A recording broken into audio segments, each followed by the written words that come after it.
রাধে রাধে নর্মদে হর। তো আগের নর্মদা পরিক্রমার উপর অনেকগুলো ভিডিও আমি দিয়েছি। পরিক্রমার প্রস্তুতি কিভাবে নেবেন, কি কি সঙ্গে নিতে হবে পরিক্রমার জন্য।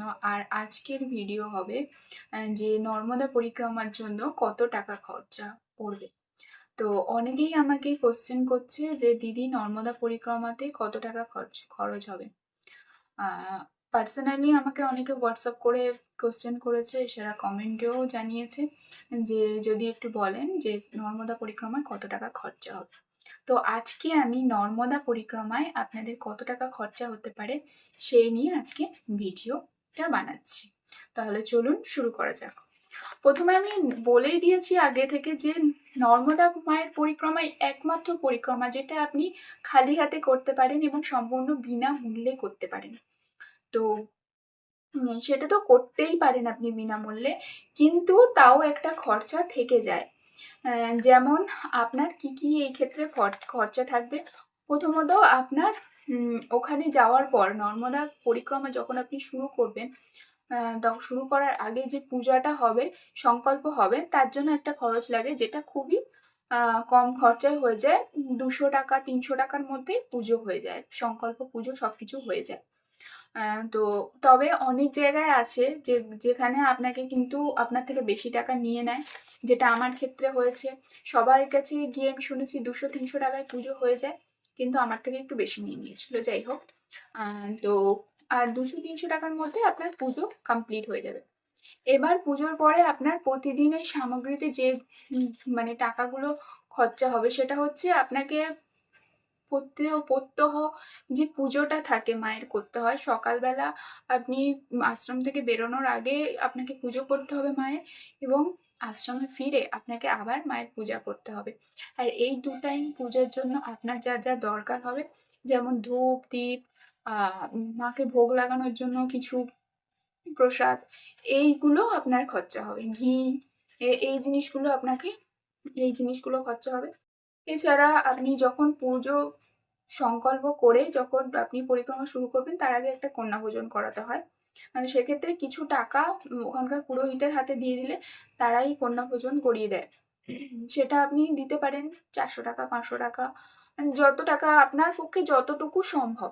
ওটা কোনো জোর জবরদস্তি বা কোনো ফিক্সড রেট নেই যে এত টাকাই দিতে হবে, এরকম কোনো ব্যাপার নেই। আপনি যতটা পারবেন ততটুকু দেবেন, ততটুকুর মধ্যেই ওনারা কন্যা ভোজন করিয়ে দেবেন। এবার এমার্জেন্সি যদি আপনার কিছু খরচা পড়ে তার জন্য আপনার কাছে কিছু টাকা থাকা অবশ্যই প্রয়োজন। এছাড়া আপনার বাচ্চাদের জন্য চকলেট কিনতে হবে আপনাকে কিন্তু মাস্ট।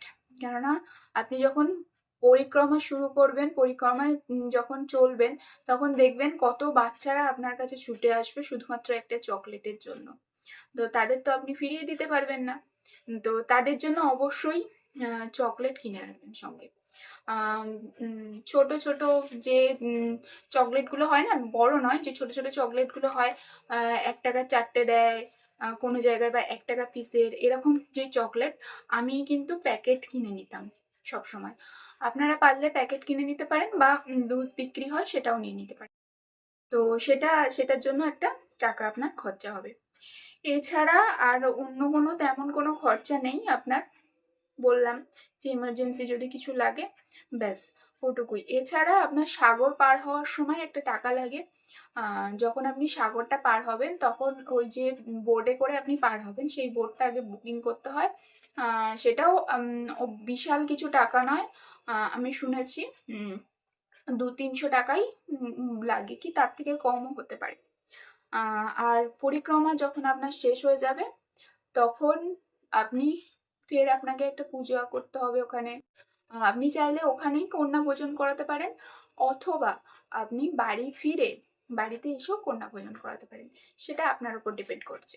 আর এছাড়াও আপনি পরিক্রমা চলাকালীন মাঝে মাঝেই কন্যা ভোজন করাতে পারেন। এটাও কিন্তু অপশনাল, এটা আপনার যদি মনে হয় আপনি করাবেন, যদি না মনে হয় তাহলে আপনি করাবেন না। তবে এইগুলোর ক্ষেত্রেই আপনার শুধুমাত্র টাকা পয়সা লাগবে, আর আদারওয়াইজ অন্য কোনো খরচা নেই। অনেকেই বলেছে, জিজ্ঞাসা করেছে যে দিদি ওখানে থাকতে গেলে কত টাকা খরচা হবে, প্রত্যেক দিন খাওয়ার কত টাকা খরচা হবে। তো খাওয়া থাকা এগুলো তো কোনো টাকা খরচাই হবে না, কেননা আপনি প্রত্যেক দিন কোনো মন্দিরে থাকবেন, না হলে কোনো আশ্রমে থাকবেন। আর একান্তই আপনার মন্দির আশ্রম না পেলেন ওখানেই কোনো উম গ্রামের মধ্যে কারোর বাড়িতে থাকবেন। তো সেই জন্য আপনার কোনো টাকা পয়সা লাগবে না।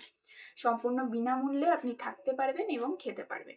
এবার আপনার যদি মনে হয় আপনি আশ্রমে কিছু দান করবেন, সেটা আপনার ব্যক্তিগত ব্যাপার। আপনি আশ্রমে দান করতে পারেন। আপনি যাদের গৃহে থাকবেন, মনে করেন যে ওখানকার বেশিরভাগ মানুষজনই গরিব লোক, খুবই গরিব, তাকে কিছু টাকা দেবেন তার হাতে, সেটাও আপনি দিতে পারেন। তবে সেটা সম্পূর্ণই আপনার ব্যক্তিগত ব্যাপার। সেটা আপনি দেবেন কি দেবেন না, সেটা আপনার উপর ডিপেন্ড করছে। তো আমি আপনাদের পরিষ্কারভাবে জানিয়ে দিলাম যে কি কি ক্ষেত্রে আপনাদের টাকা পয়সা লাগতে পারে। এটাই। আর সম্পূর্ণ বিনামূল্যেও করা যায়, সেক্ষেত্রেও আপনার কোনো টাকা পয়সা লাগবে না। কারণ ওখানে পরিক্রমা চলাকালীন প্রচুর লোক কিন্তু আপনাকে টাকা পয়সা দেয়, প্রণাম করে।